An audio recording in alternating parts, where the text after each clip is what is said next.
जागृति उनका इस्तेमाल करें।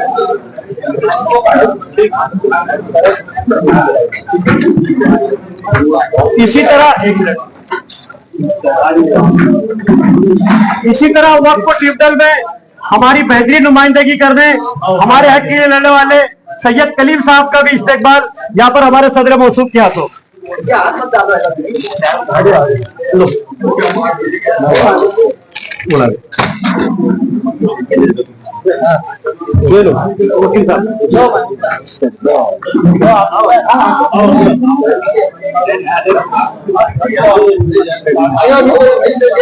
अतीक भाई लोग अतीक भाई ऐसे आ गया हो ना। अतीक भाई हाजी साहब तरफ आओ। अतीक भाई की तरफ से भी हमारे अजीम खान बदर खान साहब का इस्तेकबाल।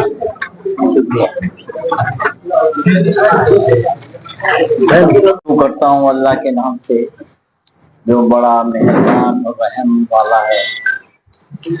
देखिए ये जो आज की मजलिस है, ये मजलिस में ये हमारे जनाब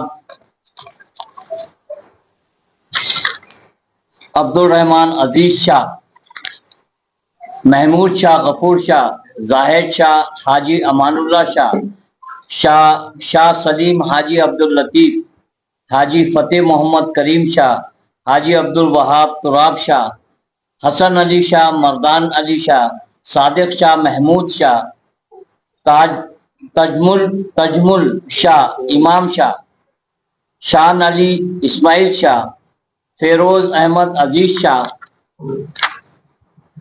जाकिर शाह, बशीर शाह, खलील शाह, गुलाम रब्बानी शाह, मोहम्मद सईद गुलाम जिलानी शाह, रियाज शाह, रफीउद्दीन शाह, अनवर शाह, इस्माइल शाह और हाजी आसिफ शाह, बुरहान शाह।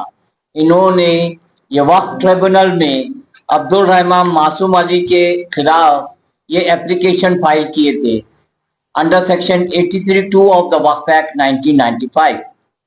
ये एप्लीकेशन, इनका जो चेंज रिपोर्ट जो पास हुआ था मासूम अली, अब्दुल रहमान मासूम अली का जो चेंज रिपोर्ट एक्सेप्ट करे थे वक्फ बोर्ड ने, उसको हमने ट्रिब्यूनल में चैलेंज करे थे और ट्रिब्यूनल में चैलेंज करके हमने ये बताए थे कि what are all the illegalities and irregularities of the Waqf board committed by the chief executive officer. हालांकि सब चीज बोगस थी उसमें। जो इन्होंने जो चेंज रिपोर्ट जो दाखिल करे थे सामने वालों ने, वो हर चीज बोगस थी। उनकी मीटिंग बोगस थी, उनके सिग्नेचर्स बोगस थे, उनकी हर चीज बोगस थी। उन्होंने यहां तक के उन्होंने जब वक्फ बोर्ड में आए तो वक्फ बोर्ड में आने के बाद उन्होंने जो दाखिल करे वो पूरी के पूरी फाइल हमने वक्फ ट्रिब्यूनल में मंगवाए कि भाई ऑन व्हाट बेसिस ये चीफ एग्जीक्यूटिव ऑफिसर ने पास किया इनकी चेंज रिपोर्ट, इनको कैसे बनाया शाह बिरादरी के ट्रस्टीज। तो अब वक्फ बोर्ड के पास तो कोई जवाब नहीं था, क्योंकि वक्फ बोर्ड ने तो सब झूठा काम, इनका सब झूठा काम करवा लिया था सब इन्होंने अपने हाथ से। और मैं बोलना नहीं चाहता कि भाई क्या किया उन्होंने, क्या नहीं किया, कैसा झूठे कामा करवा के दिया, वो तो उस मुद्दे पे अपने को जाना नहीं है। अपने को सिर्फ इतना बोलना था कि भाई अल्लाह ताला ने अपने को मदद की इसमें। मैंने आर्ग्यूमेंट किया, मैंने कम से कम 10 बार ये केस में आर्ग्यूमेंट किया। 10 बार सामने वाले पहले लोधी साहब, जो आपके मालेगांव के लोधी सीनियर वकील है नियाजुद्दीन लोधी, वो पहले वकील थे उनके। बाद में उनके बाद में एक औरंगाबाद के सीनियर काउंसिल लगाए निसार अहमद खान साहब, उन्होंने भी आर्ग्यूमेंट करे। मैंने पहले दिन से मैंने आर्ग्यूमेंट करा और मैंने हमारे महमूद शाह साहब को और हर एक जो भी मेंबर्स थे इनके पास, इनको तसल्ली बख्श इनको ये बताया कि देखो भाई अपना केस बहुत स्ट्रांग है, आप फिक्र नहीं करने का। देखो वक्त लगेगा, 1 साल पूरा लगा साहब। ये देखिए हमने दाखिल करे थे 2/7/2024 को हमारा केस, वक्फ ट्रिब्यूनल औरंगाबाद में, महाराष्ट्र स्टेट वक्फ ट्रिब्यूनल औरंगाबाद में ये केस दाखिल करे थे against the order pass under section 42 of the Waqf act in favour of Abdul Rahman मासूम अली एंड अदर्स। इनके खिलाफ हमने ये केस दाखिल करे और ये रजिस्टर्ड हुआ था 5/7/2024 को और डिसाइड हुआ 8/7/2025 को। और अल्हम्दुलिल्लाह अल्हम्दुलिल्लाह अल्लाह ने हमको फतेह दी। हमने जो काम किया बहुत ईमानदारी से इनके साथ हमने हर चीज के ये किए और इन्होंने भी हमारे ऊपर बहुत भरोसा रखा। इन्होंने कभी भी हमारे को ये नहीं कहा कि अरे वकील साहब ये वक्त हो रहा, टाइम हो रहा, आप इतने बार क्यों आर्ग्यूमेंट कर रहे। मैं बोला देखो कोर्ट बोल रहा आर्ग्यूमेंट करने का, मेरे को आर्ग्यूमेंट करना है। अगर मैं आर्ग्यूमेंट नहीं करता तो कोर्ट ये समझता था कि अरे भाई तुम्हारे में भी कुछ कमजोरी है जब तुम पीछे हट रहे और बात नहीं कर रहे। तो हमने हर चीज पूरी चीजें जो थी, कैसा स्कीम है, स्कीम के तहत कैसे होना चाहिए शाह बिरादरी का अपॉइंटमेंट, ट्रस्टीज कैसे बनना चाहिए, वो हर चीज बताया मैंने कोर्ट को। और कोर्ट ने हमारी बात पूरी तरीके से तस्लीम किया। और ये जो जजमेंट है, ये जजमेंट में कोर्ट ने मेरी पूरी आर्ग्यूमेंट लिखा सर, पूरी आर्ग्यूमेंट लिखा। ये 41 पेजेस का जजमेंट है। 41 पेजेस के जजमेंट में 20 पेजेस सिर्फ मेरी आर्ग्यूमेंट लिखे साहब, जज साहब ने। जो हमारे पास जो जज है चेयरमैन आदिल खान साहब नाम है उनका, और 2 मेंबर्स है, वो अनीस शेख एक है और मोहम्मद मोहिउद्दीन साहब एक है।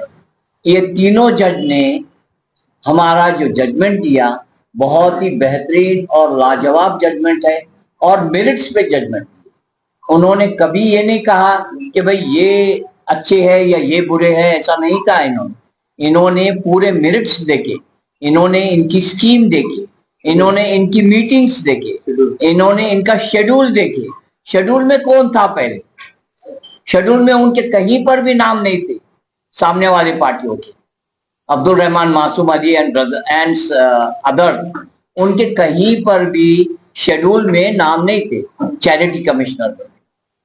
और वो ये दावा कर रहे थे कि भाई हमने जो मीटिंग्स लिया 2014 में और 2019 में वो सही मीटिंग लिए और वो एज पर स्कीम लिए, और हमारा दावा ये है बोले कि हम इसके हकदार हैं। मगर ऐसा हुआ कि ये वक्फ ट्रिब्यूनल ने उनको पूरा खत्म किया। उनका पूरा वक्फ बोर्ड का जो ऑर्डर था उनके फेवर में, वो वक्फ बोर्ड का ऑर्डर पूरा क्वैश एंड सेट असाइड कर दिया, पूरा खत्म कर दिया उनका। और ये बोला कि वक्फ बोर्ड ने अब इनके सब देखना चाहिए, पूरा इनके पूरे 95 से जितने भी चेंज रिपोर्ट्स है आज तक, वो चेंज रिपोर्ट के हिसाब से और इनके स्कीम के हिसाब से इनके जो मीटिंग्स हुए हुए हैं वो मीटिंग सही हुए या गलत हुए, और अगर नहीं हुए हैं तो वक्फ बोर्ड ने इनके साथ मीटिंग्स ये करके पूरा शाह बिरादरी के पूरे जितने भी स्कीम्स है वो स्कीम के तहत इनकी मीटिंग होना, इनकी नुमाइंदगी होना, फिर इनकी अपॉइंटमेंट्स होना, सिलेक्शन होना इनके ट्रस्टी को, और उसके बाद इनकी चेंज रिपोर्ट फिर से अलाउ होना या जो भी होना वो वक्फ बोर्ड के हाथ में रखा हुआ है। आपने बोला है कि बोगस ठहराओ, उसको आपने चैलेंज किया, उसके बाद सामने वाला इसको भी चैलेंज करेगा, तो यही चलता रहेगा? नहीं, अब नहीं चलेगा ये, क्योंकि इसमें साहब ने ये लिख दिया है हाईकोर्ट जा सकते, हाईकोर्ट जा सकते, हाईकोर्ट तो गुंजाइश। यही चलता रहेगा क्या? एक साल के बाद अब वो तो भाई देखो, ये तो कानून है, कानून के हिसाब से तो कानून तो उनको भी चांस देता है कि तुम हाईकोर्ट में भी चैलेंज कर सकते हैं। लेकिन हमने कैविएट दाखिल कर चुका है, हमने कैविएट हमारा ऑलरेडी हाईकोर्ट में दाखिल कर दिया हमने, और अगर वो हमारे ये ऑर्डर के अगेंस्ट में हाईकोर्ट जाते भी है तो पहले हमारे को नोटिस आएंगी और हम हाजिर हो जाएंगे, और इंशाल्लाह हम ये सारी चीजें बताएंगे इंशाल्लाह। तो बहुत जल्दी फर्स्ट डेट में ही हम उसको इंशाल्लाह ताला डिसाइड कर देंगे इंशाल्लाह। का नुकसान हुआ है या जो भी होगा ठहरा हुआ उस पर कानूनी इक़दाम करेंगे। जी बिल्कुल करेंगे, हम आगे करने वाले हैं, उसकी तैयारी करने वाले हैं हमारे। और कुछ पूछना है किसी को ये केस के ताल्लुक से? किसी को और कुछ कोई ऑब्जेक्शन है, कोई पूछना है? तो आगे जा नहीं सकता हाई कोर्ट में। हाई कोर्ट का बेस यही रहेगा जजमेंट। अगर ये जजमेंट में अगर कुछ गलती रहेगी तो ही हाई कोर्ट इंटरफियर करेगा, वरना हाई कोर्ट भी बोलेगा नहीं, the judgement given by the tribunal is right and proper. ठीक है जी। अगर कॉमरेड अब्दुल रहमान साहब जी अपनी साबका गलतियों को दुरुस्त करके आपके साथ बिरादरी की भलाई के लिए, कामरेड नहीं, अब्दुल रहमान मासूम अली, अब्दुल रहमान मासूम अली साहब, हाँ अब्दुल रहमान मासूम अली साहब जी, अगर अपना साबका गलतियों को दुरुस्त करके जी आपके साथ बिरादरी की भलाई के लिए काम करना चाहे तो क्या इसके लिए? बिल्कुल हम तैयार हैं। अल्लाह उनको जज़ाए खैर दे कि वो अपनी गलती मान ले और वो आ जाए, क्योंकि ये सारी अपने कौम के लिए है। ये किसी एक का नहीं है साहब, ये पूरी शाह बिरादरी का है और पूरी शाह बिरादरी का वेलफेयर के वास्ते है। फिर तो वो वन साइड, उसके बाद अगर वो इसको भी चैलेंज करे तो फिर क्या तुम भी उस पर कार्रवाई करने के लिए पहले करेंगे? नहीं, हमारे को अगर ये चैलेंज अगर करते हैं ये आए मेरा ख्याल है तो मैं इसका जवाब देता हूँ सही तरीके से। आप ये जो बोल रहे हैं कि ये चैलेंज करेंगे तो हमने क्या करना चाहिए? खामोश बैठ जाएंगे। नहीं, मेरे को ये बताओ कि उन्होंने चैलेंज किया तो हमको तो आना ही पड़ेगा। हमने तो हमारी तफसील में पहले ही बता दिया कि अगर उनको बिरादरी के बच्चों की, तालीम याफ्ता बच्चों के मुस्तकबिल की फिक्र है, बेघर अफराद की फिक्र है, अगर वो चाहते कि बिरादरी की फलाह बहबूद हो तो वो ऐसी कोई हरकत नहीं करेंगे। अगर उनको बिरादरी के बच्चों के मुस्तकबिल से कोई फिक्र नहीं है, कोई लगाव नहीं है, तो फिर वो कुछ भी कर सकते हैं टाइम पास करने के लिए। हमने आपको पहले बता दिए।